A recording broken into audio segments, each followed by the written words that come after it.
doorasho waa waxa ugu fiican oo bani aadamka oo uga qayb qaato siyaasadda. doorashada marka waxa muhiim ah numberka mase waxa muhiim ah shafaafiyadda transparency maxaa muhiim shafaafiyadda muhiim haddaan shafaafiye jirin kumanaan qof hadday codayso oo boqolaal codayso oo meesha shaki yaalla waxba ma bedelayso. muddadii hadda la soo dhaafay doorashooyin la qabanayo maalin walba waxaa lagu yiraahdaa doorashadii hore tana ka fiican laakiin waxaa la ogaadaa inay ka cunto warbalul ka dhig aan iswarsana midda fiican aan isla meel dhigno horta waxa ugu fiican waxa waa inaan hubinno qof kastaba inuu xor u noqdo codkiisa bilanaan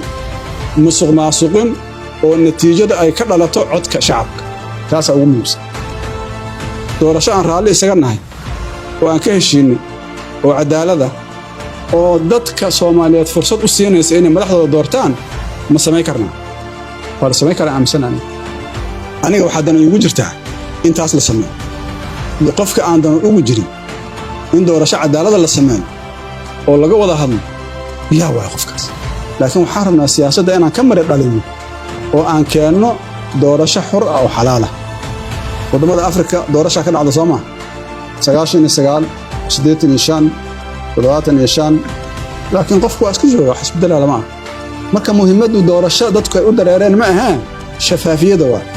doorashada xor ah oo xalaal ah taas muhiim